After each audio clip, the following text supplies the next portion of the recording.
Hi, I'm Dr. Taryn P. Lupo, and stick with me because I'm going to teach you all there is to know about beginning treasure hunting.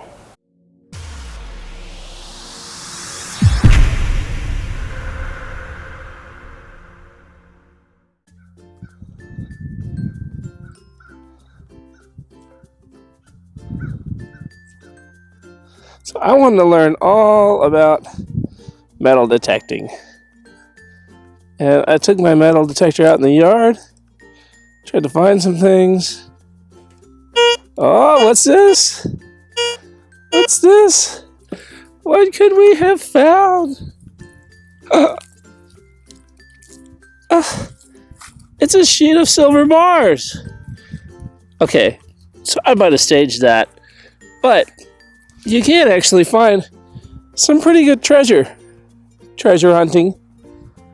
I'm going to take you to the treasure hunting show where I have an interview with the guy that wrote this book. My name is Tom Bunce. I have written a book called Finder: Secrets of Success. I interviewed 100 people throughout the United States, Canada, Hawaii, Mexico, and they told their story of how they go about metal detecting, the methods they use to be successful. They generally don't tell you where they've found their treasures, but they will tell you how they did it. And this book is full of those tips that'll make you a better detectorist. If you're interested in metal detecting, the best thing that you can do is to look a metal detecting club up, look up on the web, talk to people in the community, find a club to join. The people in the club are experts in this field and can very quickly bring you up the learning curve, particularly on what to buy, how much do you have as a budget to spend, will help them put you in the right equipment for the right purpose. A new piece of equipment, typically $300 can get you in for a new piece of equipment that's very, very, very good to start with. You can go up to $2,000. And as you go up in the equipment, the cost of equipment tells you more and more about the target that you're trying to find. For example, if you want to just look for coins in a ballpark or in a schoolyard, then you need maybe a $300 detector. If you're looking for gold or something more precious that's deeper in the ground, you may have to spend $1,200 or $1,500 to find it. But generally, a newbie getting in, I would suggest no more than $300. Make sure you like the hobby before you go and invest a lot of money in it. When I started out with a $300 unit, and as I found enough treasure that would warrant it, I went up to another level of equipment. That's what I suggest. There's two areas that will probably bring you instant success. I started out at a beach. You want to ask permission to the beach, make sure it's a public beach, but you're going to find coins, maybe some jewelry if you're really lucky, but you're going to find something that will bring your appetite to find more and more. High schools, ballparks, never detect inside the ballpark, but around the edges of a ballpark, you're going to find coins very easily.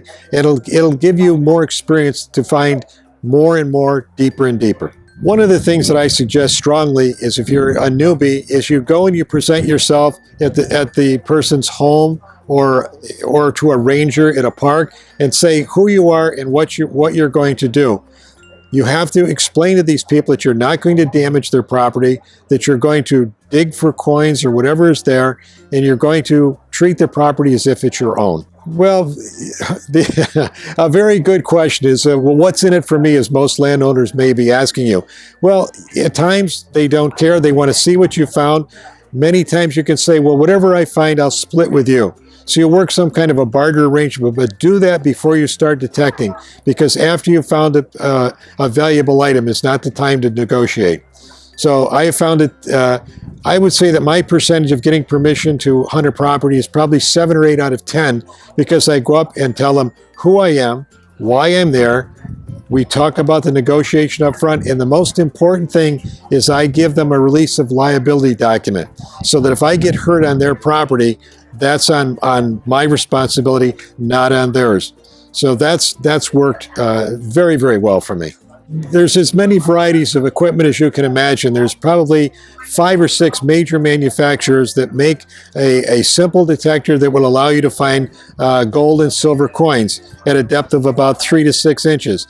Then if you want to go underwater, that's a specialized piece of equipment, and an underwater piece of equipment, metal detector, will cost you between $600 and $1,200. But then again, if you go to the ocean or you go to a beach, you're going to find more gold rings, more gold chains. So this will increase the value of your finds if you're going to go underwater. I go underwater in freshwater beaches and the ocean, and I've been very successful in doing so. My piece of equipment costs about $1,200. My land piece of equipment is $600. But my land piece of equipment, I found an immense number of old coins. In fact, I have a shoebox full of just old silver coins that I found with an instrument that cost $600. You can do the same today with the new technology with a $300 piece of equipment. So I encourage you to determine what it is that you want to detect, how much time you're going to put into it, and then pick your piece of equipment accordingly. But again, if you join a club, there'll be members of the club who will provide an immense amount of information for you. The web and YouTube is a great source of how to detect and what type of equipment to buy. So I encourage you to use the web for a lot of your research. There's many sources to buy the equipment. You can go to the large box manufacturers. There are two very big ones, Kellyco, MetalDetector.com. There's a lot of people who are very high volume producers. Don't always go for the cheapest price. A lot of your local people, streeters in New Hampshire is a good place to go because he gives you a wealth of knowledge and individual attention as well as sell you the equipment. So depends. If you're shopping price and price alone is important to you, you may want to go to the big box store. If you want information, techniques, and where to go, I would go to the independent dealers. A lot of equipment will adjust today for the mineralization in the soil, particularly on beaches that have black sand. It's going to be a high mineralized soil. So you want a detector that can null out that mineralization so you can find the target. In some land areas, there's high mineralization too. You may want to null that out. But by and large, if you're going to be searching on land, you're not going to worry about the mineralization. If you're going into this hobby with the idea that you're going to make a living at it, there's very few and far between people who've made a living at it. If you're going in it to enjoy it, to be outside, to pick up a nice collection of artifacts that denote some of the history of the area, or you're out to pick up clad coins to have extra change in your pocket, that's the right mentality to go about the hobby.